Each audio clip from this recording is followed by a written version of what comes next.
Hello students, welcome to EPG Pathshala.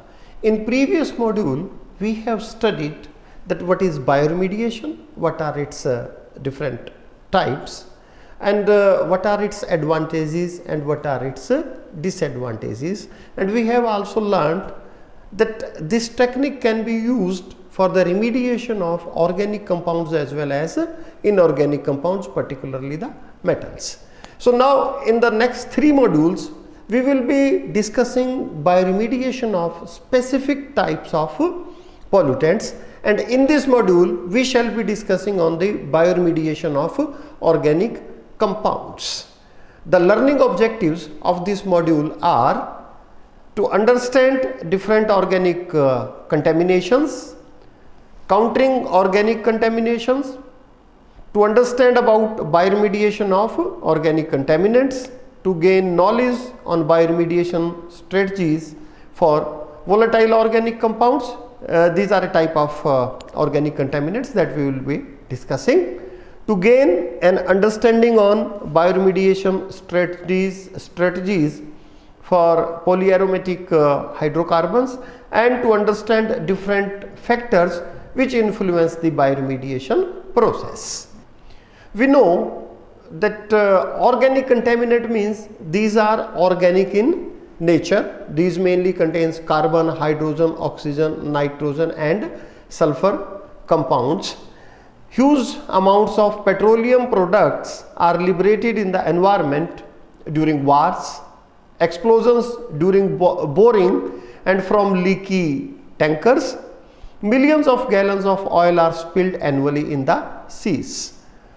The release of chemicals in the environment has caused several diseases like cancer, allergy, asthma, respiratory problems, etc. In addition to this, these organic compounds have not only affected the human health but have also affected the other forms of life existing on the earth. I will suggest the students just to read about the harmful effects on different forms of life and environment of the organic contaminants. In this module, we will be mainly concentrating on the volatile organic compounds, sometimes called as VOCs, and then on the polyaromatic hydrocarbons, usually called as PAHs, and the oil contaminant. Some example of the organic contaminants include alkanes, cycloalkanes, halogenated compounds, cyclic aromatic structures like benzene, xylene, toluene, etc. These all come under the category of organic contaminants. Let me discuss about volatile organic compounds, what they are, what are their effects, and what are their sources. Volatile organic compounds are chemical compounds which are having a low boiling point in the range of 50 to 100 degree Celsius with respect to the vapor pressure more than 102 kilopascal at 25 degree C. Basically, volatile organic compounds are organic compounds. These contain carbon, nitrogen, oxygen, sulfur, hydrogen, but VOCs exclude carbon monoxide, carbon dioxide, carbides, etc. Majority of volatile organic compounds are developed from petrochemical sources, and these are emitted from the vehicles. VOCs also occur from solvents which are used in paints, photocopying machines, carpets, plastics, etc. Formaldehyde is another volatile organic compound that is produced from the furniture. Almost all volatile organic compounds are sensitive and form ozone when they are exposed to oxides of nitrogen. Here I have shown one reaction that nitrogen oxides, they react with volatile organic compounds in the presence of sunlight and they produce ozone, nitrogen oxides and some other products. Basically, volatile organic compounds are not a major concern from human health point of view. But these are a major concern because these are responsible for photochemical smoke formation in the lower atmosphere. That is very important for us. Some of the volatile organic compounds are known for their global warming potential. So here I would again repeat that volatile organic compounds are important for us because they participate in the smoke formation, particularly photochemical smoke formation, and some of the volatile organic compounds, they contribute to the global warming also.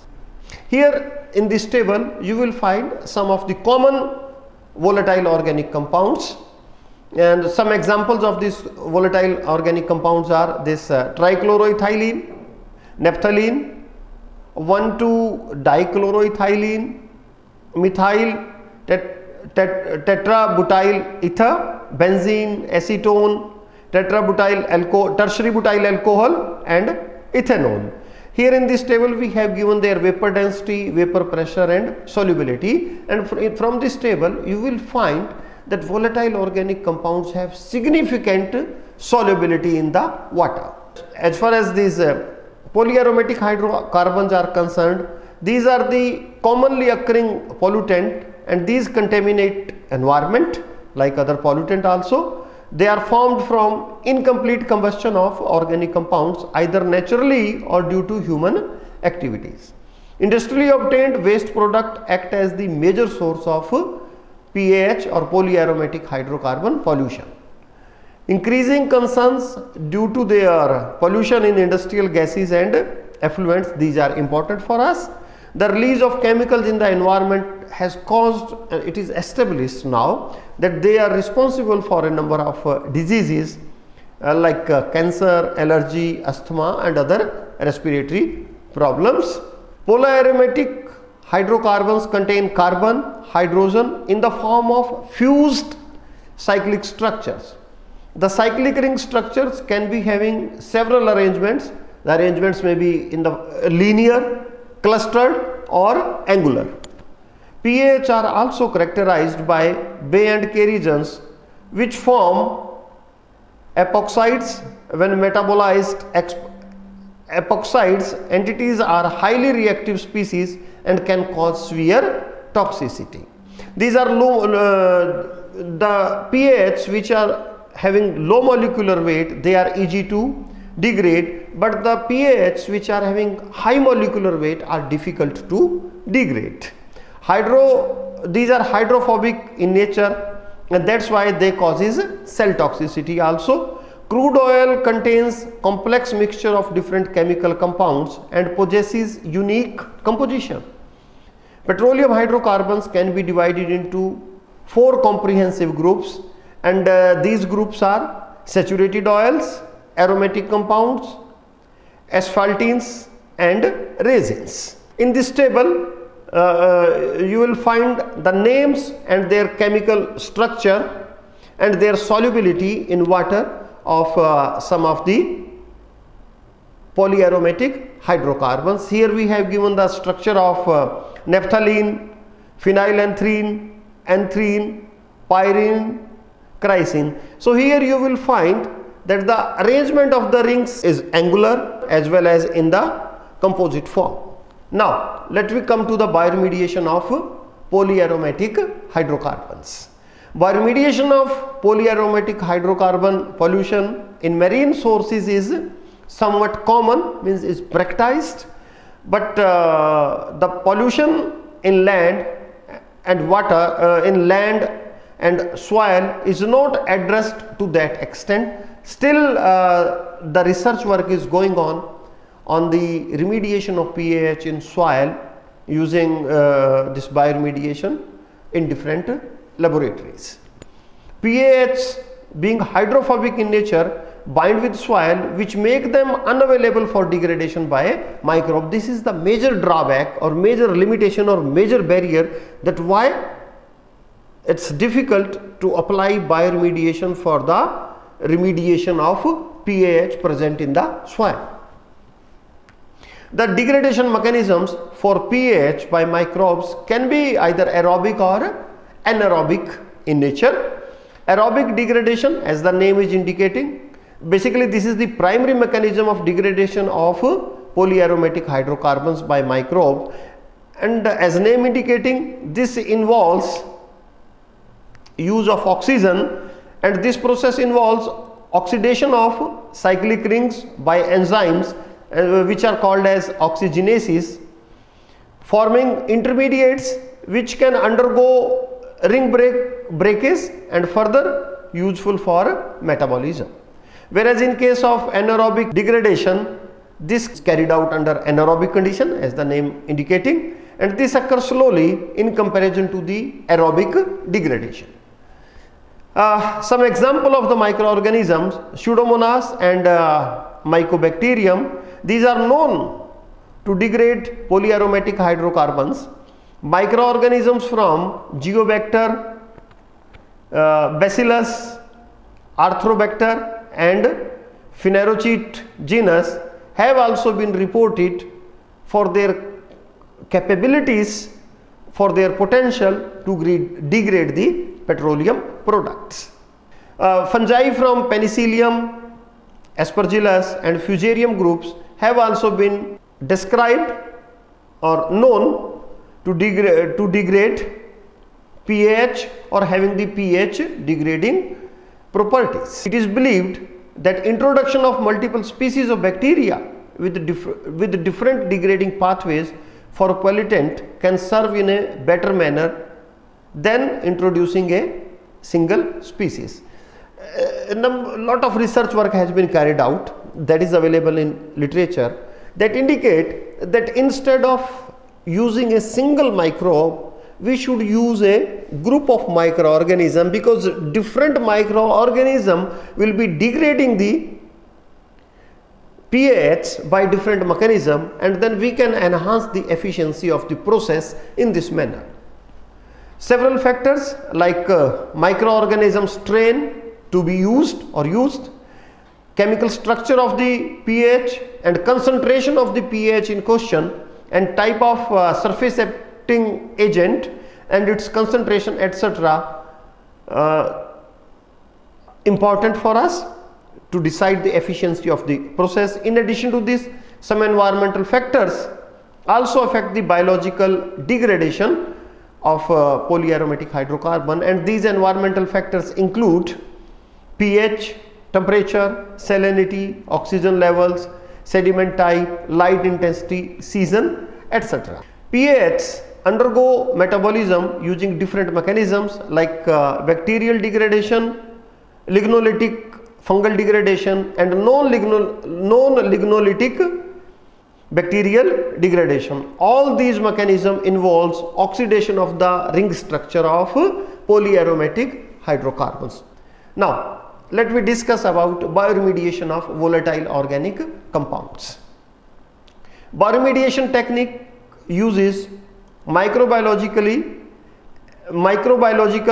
activity to metabolize and nullify the toxic effects of chemical substances. Biological treatment of volatile organic compounds is less, as we have discussed earlier, but it can offer a multitude of advantages. Biological method of removal of volatile organic compounds include use of biofilters, bioscrubbers, bioreactors of membrane and suspended type. Easily biodegradable VOCs include esters, phenols and benzene. Lower VOCs concentrations can be very effectively treated using biological method of bioremediation. Biofiltration is based on the principle that VOCs are transferred from air medium to a stationary medium where it is metabolized to form carbon dioxide, biomass and water. Now let me come to the bioremediation of oils. Oils are organic compounds and these are metabolized by bacteria, fungi or any other species of microorganism.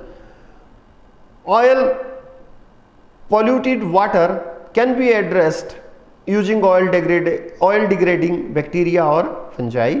Several methods like environmental control of nutrient and addition of other ingredient for promoting the growth of indigenous population of bacteria can be stimulated. Genetically modified bacteria tuned to degrade hydrocarbons can also be used for improving the scale and rate of biodegradation.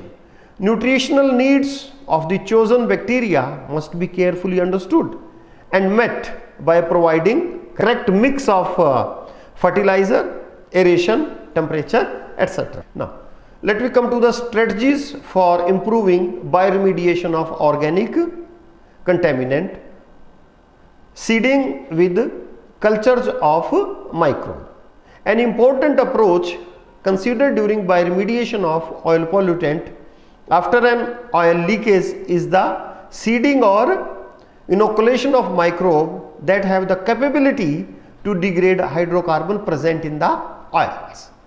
The second inoculum, the seeded inoculum, can be a combination of non-indigenous microorganisms from contaminated environments, specially nominated and developed for their oil degrading properties.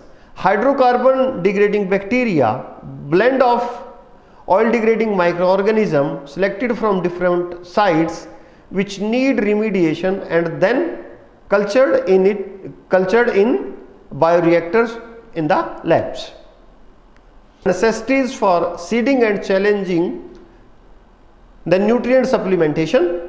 Inoculation of microbes should have the capability to destroy petroleum hydrocarbons in a manner which is superior to indigenous microbes and also counter the defense mechanism of indigenous microbes to compete for growth in a mixed population of organisms. Seed inoculums will be more suitable in conditions where native microbes are not able to metabolize the hydrocarbons or they are present in the latent forms. Then seeding with the genetically engineered microorganism. The preliminary results of genetically engineered microorganisms was first realized when it was designed by University of Tennessee in USA in collaboration with Oak Ridge National Laboratory. The Pseudomonas fluorescens strain HK44GEM was designed from an original Pseudomonas fluorescens strain. This genetically engineered strain was isolated from a gas plant, hugely polluted site with multiple aromatic rings containing compounds. Such genetically engineered microbes can be beneficial for faster degradation of petroleum products that are not degradable but other microbial population or are adaptable in the contaminated environment to survive better than the indigenous or seeded population of microbes. The development and use of genetically modified microbes for environmental cleanup is still limited owing to obstacles related to scientific, regulatory, economic and perception of utility regarding bioengineered microorganisms.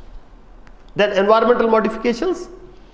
Degradation of oils in marine surrounding is inadequate due to nutritional requirements of bacterial populations like abiotic features like nitrogen, oxygen and phosphate concentration. Petroleum biodegradation kinetics are found to be negligible for cases of oxygenless sediments as oxygen requirement for initial step of oxygenation is critical in hydrocarbon metabolism. Aerated marine environments show a higher rate of degradation of petroleum products. Among the factors limiting the speed of petroleum degradation, lack of supply of nutrient is most critical. This parameter can be easily addressed by nutrient enrichment. The rationale in this method is that hydrocarbon metabolizing microbes are sufficiently large in concentration in ocean environments. Although nutrient enrichment and environmental modification is the commonest technique of bioremediation, it is very difficult to conclude that providing nutrients will be operative under all environment. More research is needed on this aspect. Now then, anaerobic degradation. Deep oceans having sediments and soil sites may be subject to anaerobic degradation of hydrocarbons. In some sites, oxygen levels are very low, where permeation of oxygen is not enough to replace the consumed oxygen by a microorganism. Land farming is one of the methods in which spoiled soil is distributed to form a bed along with fertilizers, which are mixed and redistributed again. Phytoremediation. Phytoremediation method uses plants and other microbes and their microbes for removing the pollutants present in the soil. Removal of high concentrations of pollutants is more challenging using phytoremediation, as the pollutant themselves inhibit the growth of plant itself.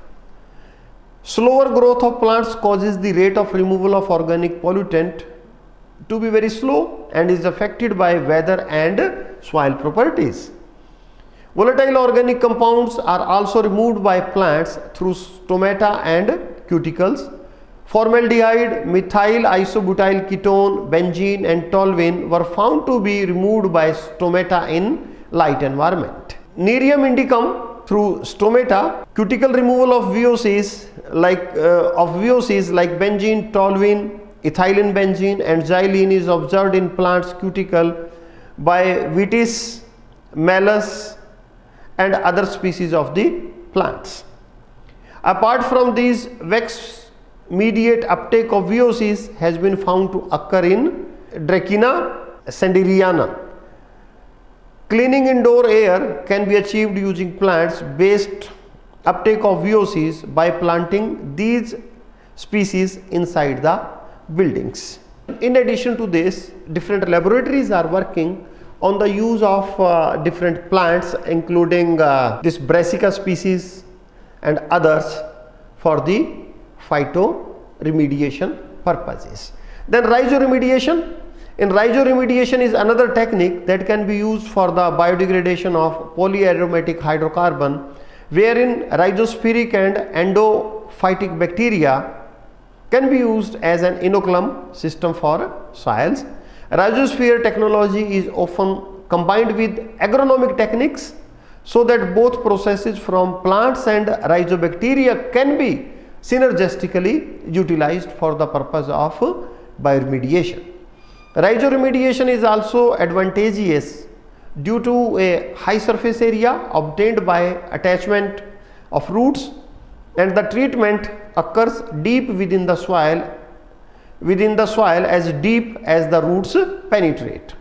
Combination of plant microbe pairs needs to be properly identified for the success of rhizoremediation. Bioaugmenting using microbes, although attractive but is limited, as high bacterial number needs to be maintained at the contaminated site, but the nutrient to support such a large number of microorganisms are small or lesser in quantity. The inoculated microorganisms also don't penetrate deeper into the soil, limiting the bioremediation potential of inoculated bacteria. Plasmid coating for polluted degradation can also get damaged.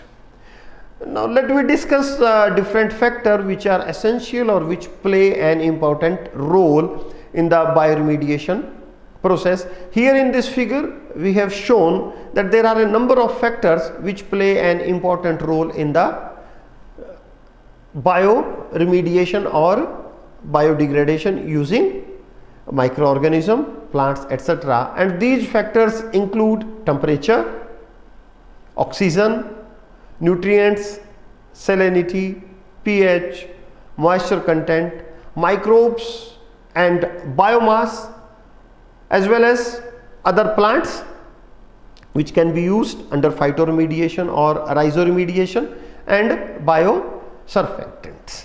So these are the factors which play an important role in the bioremediation.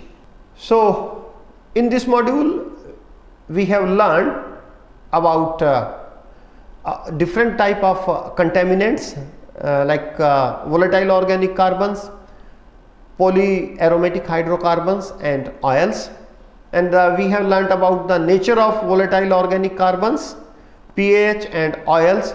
We have learnt about different strategies that can be used or adopted for the bioremediation of VOCs, pH and oils, and also we have learnt about different factors which are very essential for the success and effectiveness of the bioremediation process. Thank you.